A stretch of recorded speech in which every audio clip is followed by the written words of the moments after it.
Alright, Shalom. First and foremost, I want to give all praises, honor, and glory to Yahweh, Bahashim, Yahweh Shai, Bahashim, Rekha Kodash.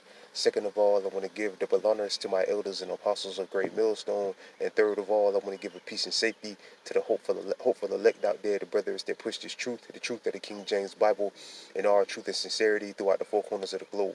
Alright, so I just want to do a short lesson on how alone the spirit of Yahweh Bahashim, Yahweh Shai allows it to go. This is pretty much going to be an update on the collapse of the banking system.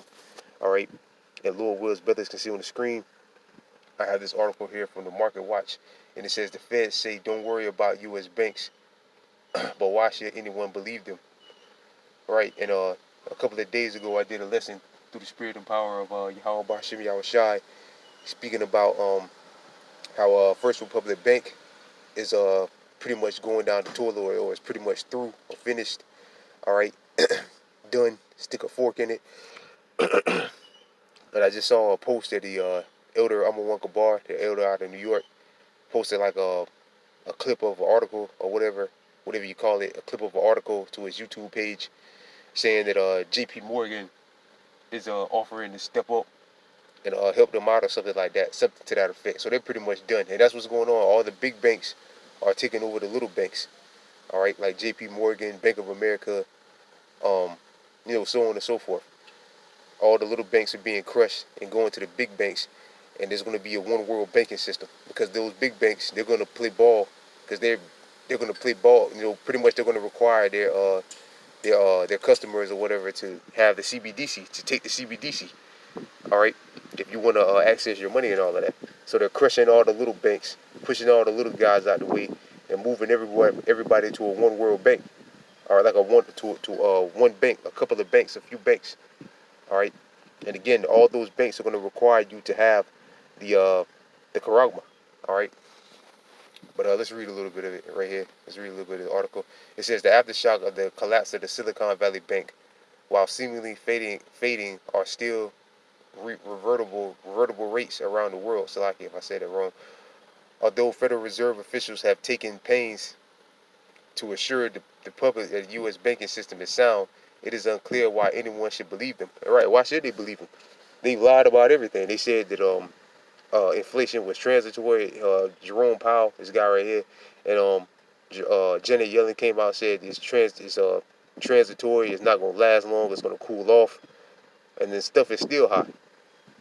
All right, and still rising. All right, now they're saying the banking system is fine. Everything's all good in the banking system, but banks are still going down. So why should anybody believe these people? All right, the people are waking up. Why? It's like after them. After all, Federal Chair Jerome Powell told Congress that the same thing just before Silicon Valley Bank, that's SVB, Silicon Valley Bank, collapsed in March. Right, like I said right here, he told them that everything was all good, everything's all gravy. All right, and look what happened. The bank collapsed. All right, in the week since it was reported that the violent stress test established by the 2020 2010 Salakia.com Franklin Financial Reform did not foresee the drop in the value of the U.S. government bonds caused by Fed's aggressive interest rate hikes, and recent economy studies found that the mark-to-market bank assets have declined by an average of 10% across all the banks, following the Fed's rates increase, which the bottom 5% experiencing a decline of 20%, while the U.S. President Joe Biden has promised to hold accountable those responsible for the SVB Silicon Valley Bank collapse. Such promise to who should be greetable with a healthy dose of skepticism. After all, and like the scripture says in 2 Ezra the 15th chapter, Lord willing, I'm gonna get that they should not regard their kings or their princes in the course of their actions. All right. Because once these banks, everything collapse, everything goes to shit, people can't get their money and all of that. Who are they gonna go after? They're gonna go after these people. All right, they're gonna go to the nearest it's like the nearest what you call it, Congress House or whatever you call it, nearest town city hall. All right, trying to bum rush the White House. That's why a while ago they had put fences up around the White House, and I believe they're still up, if I ain't mistaken.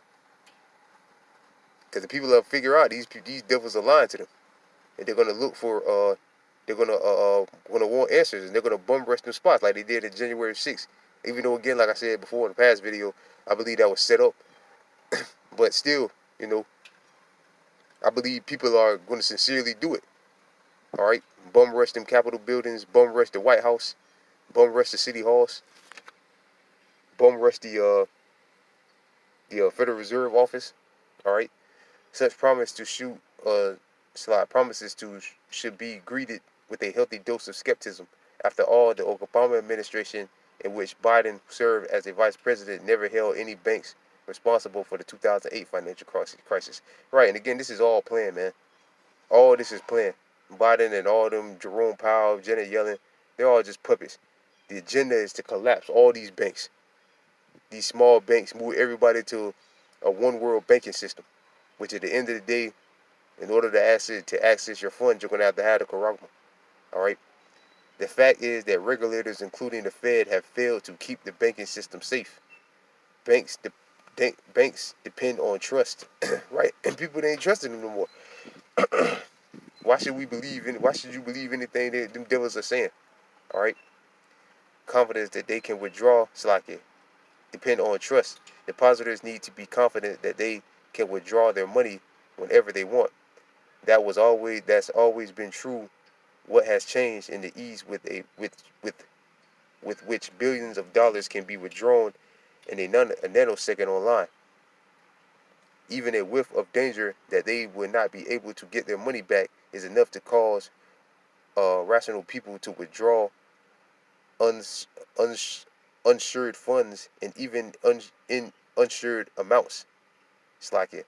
If there is a risk of delay, the result is that when a bank fails, the people left holding the bag are those who have not been paying attention, or like many elderly customers do not use digital banking service. Right. So again, like this article said, people are going to start, bum rushing the banks, bum rushing these city halls, bum rushing all these places, the town halls, all of that, man. All right.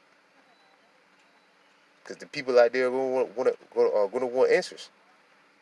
All right. And again, like the scriptures say, they should not regard their kings or their princes in the course of their action. Let's go ahead and get that.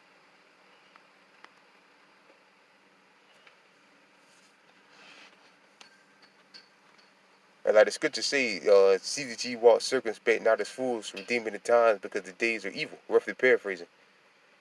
Things are just getting worse, man. They're only going to get worse. All right. And like the scriptures also say, we prophesy not of a time far off. This is right around the corner. These banks are easy, man. Left and right, these banks are collapsing. All right. So, like the scriptures say, what manner of person ought ye to be? In all holy conversation, man. Getting into these scriptures, getting into these precepts, man. Taking heed to the words of Yahweh Ba'Shem Yahushua. Because the time is running out. And it's running out fast. As you can see, your bank might be next. My bank might be next. All right, you gotta be prepared for that, prepared to lose. But a lot of our people ain't prepared to lose, and that's why they're gonna bug out when it all goes down.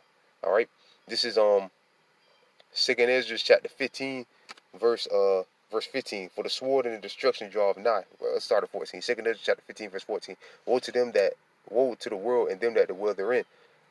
Which the word woe means destruction. For the sword and the destruction draw nigh, and one people should stand up to fight against another, and swords in their hands. Right, and if there's runs on the bank, you don't think people gonna go down there with their guns? Like in Florida, they just legalize open carry. All right, in certain other places as well, it's just legalizing open carry. All right, where you can have a gun now, walk around with a gun. Now you don't think when the banks collapse, people ain't gonna go down there with their guns to the banks? Yeah, they're gonna go down there to the trying to get their money out, and there's gonna be other people there, and a lot of people. There's gonna be a lot of people shot. All right, and so on and so forth, man. This is things about to get super ugly out